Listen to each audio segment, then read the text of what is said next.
नमस्कार, आप सुन रहे हैं ये पुस्तक बक ब्लू पर। नमस्कार, आप सुन रहे हैं संतोष बाजपेयी द्वारा लिखित नॉवल कुछ भी हैपेंस, मेरी यानी मृद्विका की आवाज में, सिर्फ बुक ऑडियो पर। चैप्टर 6। एक साल बाद ऑफिस में कंप्यूटर स्क्रीन पर टाइप करता Jay. Hi Rose, hope you are fine. I am resigning from this company and going to launch my own company. वो मेल भेजता है और फिर अपनी रिज़ाइन लेटर लेकर बॉस के कैबिन में जाता है। बॉस पहले चौंकते हैं, फिर मुस्कुराकर खड़े होते हैं। जय उनके पैर छूता है। बॉस उसे गले लगाते हैं। कॉन्ग्रेचुलेशंस जय, तुम्हारा सफ़र अब सच में शुरू हो रहा है। जय अपना ऑफिस सेटअप करता है। ऑफिस में उत्साह और उम्मीद की हल्की सी गूंज थी। एक छोटा सा जश्न चल रहा था। ऑफिस में जय के बॉस ऋचा, डमरू, ज्ञान प्रकाश गंभीर मुद्रा में लेकिन आंखों में चमक और जय की कंपनी की फोन ऑपरेटर पिंकी सज्जनता से खड़ी थी। जय ने कंप्यूटर ऑन किया ही था कि डमरू के मोबाइल की घंटी बजी। उधर गांव में अमृता और बगल में शीला बैठी थी। अमृता ने कहा, डमरू जरा जय से बात कराना। डमरू ने मुस्कुराते हुए मोबाइल जय की तरफ बढ़ाया। माँ जी का फोन है, तुमसे बात करना चाहती हैं। फोन की दूसरी तरफ शीला की आवाज धीमी थी, लेकिन उसमें सैकड़ों जज्बात छुपे थे। कैसा है बेटा, हमें बिना बताए ही कंपनी शुरू कर दी। लेकिन कोई बात नहीं, भगवान तुझे दिन दूनी रात चौगुनी तरक्की दे।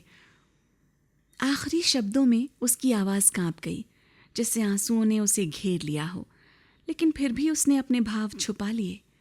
जय कंप्यूटर पर कुछ बना रहा था। उसी समय ऑफिस का लैंडलाइन फोन बजा। पिंकी ने रिसीवर उठाया। Good morning, Jades animation studio, how may I assist you? Yes sir, thank you sir. डमरू उत्सुकता से भागा आया। किसका फोन था? पिंकी ने हंसते हुए कहा, मिस्टर जगदीश नारायण का। हमसे 20 सेकंड की एड फिल्म बनवाना चाहते हैं। टाटा कंपनी का एड है। डमरू की आंखें चमक उठी। सच में? हमें पहला काम मिल गया, याहू! वो जय को गले लगाता है। अमृता मंदिर में है और जय और डमरू की मां की भी मुलाकात होती है। शीला कहती है, अमृता कैसी हो बेटा, तुझे मंदिर में देखकर बड़ी खुशी हुई। अमृता ने कहा, अरे बस माँ जी, वो जय को पहला काम मिला है तो सोचा राम जी को थैंक यू बोल दूं। डमरू की माँ कहती हैं, बहिनी बहुत सुसंस्कारित लड़की है। हम तो कहते हैं कि जय के रिश्ते के लिए बात चला दे वहाँ। बताओ, आजकल की लड़कियां माँ ऐसे संस्कार होते हैं का? काम जय का मिला है और राम जी का थैंक यू बोले ई आई हैं। ए बहनी, तनी इनके मोबाइल फोन से हमरी भी डमरू से बात करा देव। जब से गवाह है आवाज नहीं सुनी है। डमरू की माँ भावुक हो जाती हैं और अमृता तुरंत कॉल लगाती है डमरू को। अरे चाची, मैं अभी आपकी बात डमरू से कराती हूँ। हेलो डमरू, हाँ कैसे हो? लो, तुम्हारी माँ जी बात करना चाहती हैं। अमृता मोबाइल देती है डमरू की माँ को। वो उल्टा पकड़ लेती हैं तो अमृता हंसते हुए सही करती है। डमरू कहता है, हेलो हेलो, अरे माँ। डमरू की माँ, हाँ हाँ डमरू बेटा, गुस्सायो ना। आज अमृता बिटिया मिल गई मंदिर में तो हमसे रहा नहीं गवा। जब से गए हो तुम्हारी आवाज़ नहीं सुनी। और बताओ, सब ठीक है ना? अपनी और जय की सेहत का ख्याल रखियो और कौनो गलत संगत माँ ना फंसियो। अच्छा, भगवान से प्रार्थना है कि जल्दी से तुम लोग खूब तरक्की करो और पूरे गांव का नाम रोशन करो। अब रखत हैं, ऊ का कहत हैं अंग्रेजी माँ। हाँ, बाय बाय। बिटिया, मन बहुत हलुक होई गवा। ऐसन लागत रहा कि डमरू हमरे सामने ही बोलत होए। थैंक यू अमृता बिटिया, जुग जुग जियो। इधर अमृता अकेली क्लास में बैठी है। खिड़की से आती धूप और पंखे की धीमी आवाज के बीच सब कुछ शांत है। वो किताब पर नजरें टिकाए हुए है, लेकिन उसका मन कहीं और भटक रहा है। धीरे धीरे सब धुंधला होने लगता है और उसे लगता है जैसे जय उसके सामने खड़ा है। अमृता, तुम हमेशा यहीं होती हो मेरे पास। अमृता धीरे से कहती है, और तुम हमेशा मेरे ख्यालों में। दोनों बस खामोशी से एक दूसरे को देखते हैं। अचानक अमृता की आंखें खुलती हैं। क्लास फिर से वैसी ही शांत है, कोई नहीं है, लेकिन उसके चेहरे पर एक हल्की मुस्कान है, जैसे वो अभी भी उस पल में जी रही हो। जय और डमरू ऑफिस में है। जय दिन रात मेहनत कर रहा है एनिमेशन की कैरेक्टर बनाने में। जय अमृता से भी मदद लेता रहता है। अमृता जय के काम को और अच्छा रूप दे देती है, लेकिन जय कुछ परेशान सा है। डमरू उसे डिनर टेबल पर ले आता है। ज्ञान प्रकाश भी वहाँ मौजूद है। जय अपना मेल चेक करता है। ना तो रोज़ का कोई नया मेल है और ना ही वो पिछले कुछ दिनों से दिखाई दी है। डमरू कहता है, लंच नहीं किया, कम से कम डिनर तो कर ले टाइम पे। काम कोई एक दिन का थोड़े ही है, जो खाएगा नहीं तो पूरा हो जाएगा। आज एक ऐड बनाने को मिला है, कल 10 का ऑर्डर मिलेगा। कुछ खाएगा नहीं तो दिमाग चलेगा कैसे? कितनी बढ़िया सब्जी बनाई है भाभी जी ने। वाह ज्ञान प्रकाश भैया, तुम्हारे जैसा दोस्त पाके हम तो धन्य हो गए। लेकिन जय चुपचाप उठकर चला जाता है। वो परेशान है। डमरू भी उसके पीछे आता है। मैं जानता हूं जय, रोज जी कई दिनों से ऑनलाइन नहीं आई हैं, इसीलिए तू परेशान है ना। यार हो सकता है कि उनका कंप्यूटर ख़राब हो गया हो, या वो बहुत व्यस्त हो, या कोई और भी कारण हो सकता है ऑनलाइन ना आने का। तू चिंता मत कर, वो जल्द ही ऑनलाइन आएंगी, मेरा दिल कहता है। डमरू जय को गले लगा लेता है। चल खाना खा ले। अगले दिन बेस फ़ोन पर कॉल आती है। हेलो, हाँ जी, हाँ, जय जी यहाँ से निकल चुके हैं, बस पहुँचते ही होंगे। वो फ़ोन रख देता है। तभी पिंकी ऑफिस में आती है। अरे पिंकी, आज देर से आई, सब ठीक तो है ना? हाँ सब ठीक है। आज क्यों इतने मेहरबान दिख रहे हो? वो दरअसल हमरी भी, वो क्या कहते हैं, फीमेल आईडी बना दो। क्या फीमेल? नहीं, ईमेल बुद्धू। हाँ वही, कई बार जैसे कहा मगर वो सुनता ही नहीं। प्लीज़। अरे अभी बना देती हूँ। वो डमरू से पूछते हुए साइन अप फॉर्म भरने लगती है। तुम्हारा नाम डमरू, बीच का नाम क्या लिखूं? बीच का और बाद का कुछ नहीं, हमारा नाम तो बस डमरू है, डमरू। किस नाम से ईमेल आईडी बनाऊं? बना दो डमरू पिंकी के नाम से। क्यों, मेरा नाम अपने साथ क्यों जोड़ रहे हो? मैं नहीं बनाऊंगी, जाओ। अरे नाम जोड़ रहे हैं खाली, कौनो शादी थोड़े ही कर रहे हैं तुमसे। रहने दो, डमरू जय के नाम से बना दो, हमको क्या है।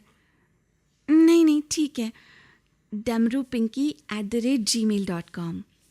पासवर्ड डालो। कौन सा वर्ड? पासवर्ड, ताकि कोई और तुम्हारा मेल चेक ना कर सके। अच्छा पासवर्ड।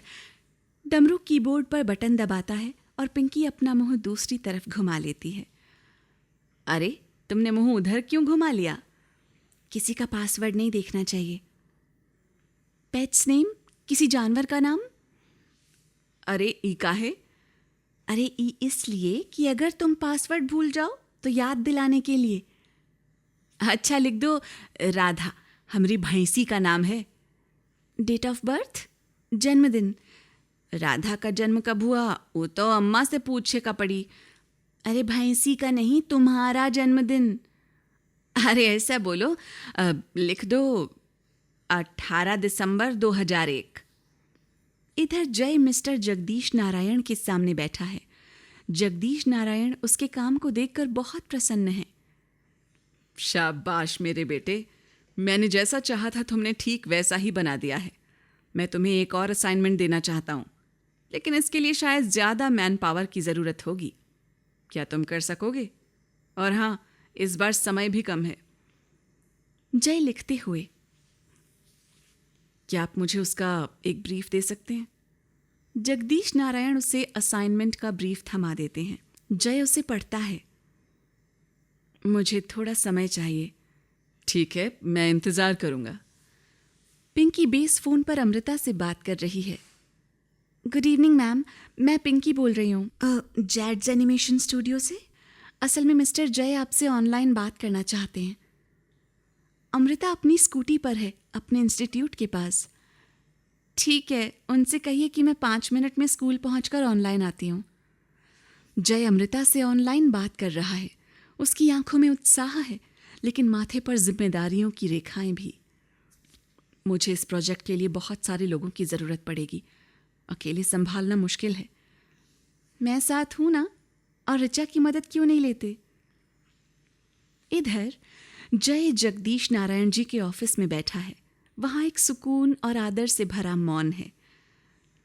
जगदीश नारायण जी कहते हैं, तुम पर भरोसा था मुझे, और तुमने उसे निभाया भी। 5 लाख रुपए का चेक एडवांस में देते हैं।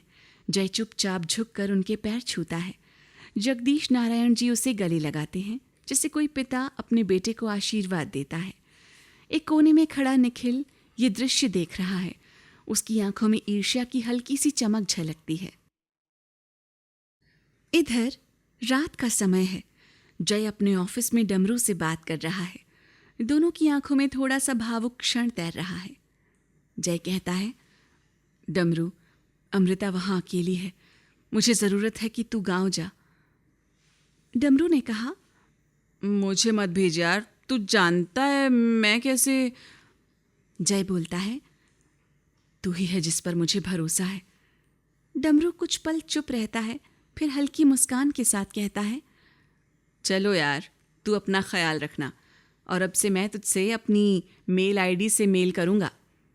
अब मैं वो पुराना डमरू नहीं रहा। डमरू जाते जाते पिंकी को गले लगा लेता है। चलो ज्ञान प्रकाश भैया। पीछे से ट्रेन की आवाज आती है। धीरे धीरे वो नगाड़े की ताल में बदलने लगती है।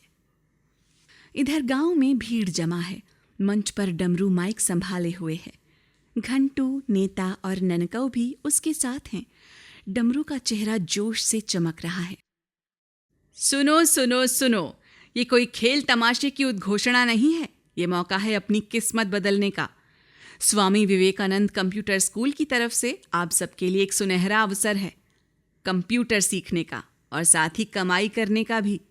जो भी इच्छुक हैं वे कल सुबह ठीक 10 बजे स्कूल पहुंच जाएं। बाकी बातें वहीं पर होंगी। घोषणा समाप्त हुई। डमरू और उसके दोस्त इस घोषणा को पूरे गांव में घूम घूम कर दोहराते हैं। गलियों, चौराहों, स्कूल के बाहर, हाट बाजार में हर जगह यही गूंज सुनाई देती है। जय के ऑफिस में ऋचा बैठी है। जय उसे ध्यान से समझा रहा है। प्रोजेक्ट का हर एक पहलू, उसका विजन और वो कैसे इस सपने को साकार करना चाहता है। सुबह होते ही स्कूल के बाहर भीड़ जमा होने लगती है। लोग उत्साहित हैं, लेकिन साथ ही थोड़े घबराए हुए भी। सबका सपना एक ही, कुछ नया सीखना, कुछ बड़ा करना। ऑडिशन शुरू होते हैं, सवाल पूछे जाते हैं, कागज़ देखे जाते हैं, कंप्यूटर का थोड़ा बहुत ज्ञान जांचा जाता है। आखिरकार 40 लोग चुने जाते हैं। वे जिनकी आंखों में सीखने की चमक और जिंदगी बदलने का सपना है। जय पेंसिल से कैरेक्टर बनाता है, हर रेखा में जान डालता है, फिर वो स्कैन कर उन्हें अमृता को भेजता है। गांव के छात्र उन्हें फोटोशॉप में आउटलाइन करते हैं। अमृता उन्हें रंगों से सजाकर हर फ्रेम को जिंदा कर देती है। फिर वही फ्रेम वापस जय को भेजे जाते हैं अप्रूवल के लिए। रिकॉर्डिंग स्टूडियो की रोशनी ही कुछ और है। ऋचा कलाकारों को डायलॉग समझाती है, जय उन्हें कैरेक्टर्स दिखाता है। देखो, यही है तुम्हारी आवाज का चेहरा। रिकॉर्डिंग शुरू होती है। एक एक शब्द के साथ कैमरा डबिंग आर्टिस्ट के हाव भाव पकड़ता है। चेहरे की हर झलक, हर भाव, हर एहसास सब कैद होते हैं। रात हो चुकी है। जय अपने कंप्यूटर पर बैठा है। स्क्रीन पर एक रिमाइंडर चमकता है, रोज का जन्मदिन। वो मुस्कुराकर उसे शुभकामनाएं भेजता है। फिर उसकी तस्वीर देखता है। शायद कुछ पुरानी यादें भी लौट आती हैं। तभी अचानक एक अलर्ट की आवाज आती है, रोज इज ऑनलाइन। जय की स्क्रीन पर रोज का चेहरा उभरता है। उसकी आंखों में आंसू हैं। जय कुछ पल तक बस उसे देखता है। स्क्रीन पर अपने हाथ से टाइप करता है, रोज, क्या हुआ? रोज एक गहरी सांस लेती है, फिर टूटे हुए स्वर में कहती है, मैं इतने दिन गायब थी क्योंकि मम्मी पापा की एक कार एक्सीडेंट में मौत हो गई। उसकी आवाज़ कांपती है, आंखों से आंसू गिरते हैं। मैं बहुत टूट गई थी जय, बहुत अकेली हो गई थी। लेकिन आज मेरा जन्मदिन है और मैंने ठाना है कि आज से मैं एक नई जिंदगी शुरू करूंगी। सुबह की हल्की धूप में रोज अपने माता पिता की कब्र पर फूल चढ़ा रही है। सिर झुका हुआ है और हाथ जुड़े हैं। उसके होंठ कुछ बुदबुदा रहे हैं, एक प्रार्थना, एक वादा। रात में जय अपने ऑफिस में बैठा है। स्क्रीन पर रोज है, उसकी आंखों में वही गहराई, वही ताजगी और थोड़ी सी नमी। वो टाइप करता है, तुम अकेली नहीं हो, मैं हमेशा तुम्हारे साथ हूं। रोज हल्की सी मुस्कुराती है। मैं चाहती हूं कि तुम अमेरिका आ जाओ, मैं तुम्हारी कंपनी रजिस्टर करवा सकती हूँ यहाँ। जय थोड़ी देर सोचता है, फिर स्क्रीन पर लिखता है, नहीं रोज, मुझे लगता है तुम्हें इंडिया आना चाहिए। यहाँ का माहौल शायद तुम्हारे घाव भर सके। कुछ समय बाद मुंबई एयरपोर्ट पर जय और ज्ञान प्रकाश खड़े हैं। जैसे ही रोज बाहर आती है, उसकी नज़र जय पर पड़ती है। वो भागती हुई आती है और उसे कस कर गले लगा लेती है। वो आलिंगन लंबा चलता है, जैसे टूटे हुए टुकड़ों को कोई धीरे धीरे जोड़ रहा हो। ऑटो में दोनों साथ बैठकर लौट रहे हैं। कैसी है अमृता, ऋचा और डमरू? रोज पूछती है। तभी जय का मोबाइल बजता है। वो स्क्रीन दिखाता है, डमरू कॉलिंग। जय फोन रोज की तरफ बढ़ाता है। हाय डमरू, कैसे हो? ठीक हूँ, धन्यवाद, और इंडिया में स्वागत है। ओह थैंक यू डमरू, तुम कब आओगे मुंबई? डमरू मुस्कुरा कर कहता है, जब आप चाहेंगे मैं हाजिर हो जाऊंगा। बस थोड़ा सा काम और रह गया है, ज़रा जय को फ़ोन दीजिए। फिर वो कोने में जाकर धीमे स्वर में बात करने लगता है। हबे, हमका ये लिए हुआ से तिकल्ला कर दिए रहो, हमका अब समझ में आवा। चलो छोड़ो, जाने दो। अच्छा ये बताओ, हमारी पिंकी डार्लिंग कैसी है? तभी उसकी नज़र सामने से आती अमृता जी पर पड़ती है और वो झट से फ़ोन काट देता है। अमृता कार से उतरती है। चेहरे पर सहज गंभीरता लिए वो सीधी डमरू के पास आती है। डमरू, इन लोगों की सैलरी लिफाफे में कर दी है ना बराबर से? जी अध्यापिका जी, बांट दूं क्या? हाँ हाँ, शुभ काम में देर क्यों? लोग एक एक कर डमरू से लिफाफा लेते हैं। अमृता हर एक के माथे पर तिलक करती है, जैसे उनका सम्मान कर रही हो। माहौल में अपनापन और गरिमा घुली होती है। इधर रात में ऋचा के घर पर तीनों, रोज, ऋचा और जय, साथ में खाना खा रहे हैं। बातचीत चल रही है, माहौल हल्का और आत्मीय है। ऋचा मुस्कुरा कर कहती है, तुम किराए पर घर क्यों ले रही हो रोज? वैसे ये फ्लैट इतना छोटा भी नहीं है कि हम 3 लोग आ न सकें। रोज हल्की मुस्कान के साथ कहती है, ऐसी बात नहीं है, हर किसी को थोड़ा स्पेस चाहिए होता है। अगले दिन रोज और जय स्टेट एजेंट के पास जाते हैं। एजेंट के सामने रोज सीधी बात रखती है, मुझे एक 1 रूम किचन फ्लैट चाहिए। एजेंट दोनों को ध्यान से देखता है। आप दोनों कपल हैं क्या? जय पहले सिर हिलाकर ना का इशारा करता है, फिर हल्का सा हाँ जैसा भाव देता है। एजेंट मुस्कुराता है, फिर उन्हें एक फ्लैट दिखाता है। वो दोनों फ्लैट के अंदर आते हैं। वो क्या है ना, हम लोग बैचलर्स को फ्लैट देते ही नहीं हैं, लेकिन आप दोनों की जोड़ी तो बहुत अच्छी लग रही है। जय थोड़ी झिझक के साथ एजेंट की ओर देखता है। फ्लैट कैसा लगा? एजेंट पूछता है। रोज चाबी लेती है और उसी फ्लैट में रहने का फैसला कर लेती है। धीरे धीरे रोज और जय के बीच उस नए घर में एक नई जिंदगी आकार लेने लगती है, जैसे हर दीवार एक अधूरी कहानी हो जिसे वे मिलकर पूरा कर रहे हों। दोनों मिलकर दीवारों पर रंग कर रहे हैं। कभी हंसी में ब्रश उड़ जाता है, कभी रंग चेहरे पर लग जाता है। घर की दीवारें जैसे उनकी दोस्ती के रंगों से सज रही हों। फिर वे बाजार जाते हैं। पर्दे, बल्ब, छोटी मेज़, मग, तकिए, हर छोटी चीज़ को चुनते वक्त दोनों की आंखों में एक साझा सपना चमकता है। वो घर अब सिर्फ दीवारों का ढांचा नहीं रह जाता, वो एक दुनिया बनता है जिसमें 2 लोग अपनेपन से हर कोना भर रहे हैं।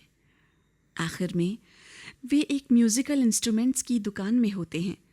रोज पियानो पर अपनी उंगलियां फेरती है, सुनती है महसूस करती है। फिर एक अपराइट पियानो पसंद करती है। कुछ ही समय में 2 लोग पियानो उनके घर पहुंचा देते हैं। रोज और जय की आंखों में बच्चों जैसी चमक है, जैसे किसी अधूरे ख्वाब ने दरवाज़ा खटखटाया हो। जय हंसते हुए पियानो के पास बैठता है, उंगलियां चाबियों पर रखता है। एक गाना गाओ ना पियानो पर, वो शरारत से कहता है। रोज मुस्कुराती है, फिर उसकी उंगलियां संगीत को छूती हैं और कमरे में धीरे धीरे एक मीठा गीत बहने लगता है, जैसे नए रिश्ते की पहली आवाज। अभी आप सुन रहे थे ये पुस्तक बक ब्लू पर। आपको ये किताब कैसी लगी कमेंट में हमें जरूर बताएं। साथ ही स्क्रीन पर दिए गए सभी प्लेटफॉर्म्स पर हमको फॉलो करना ना भूलें। धन्यवाद।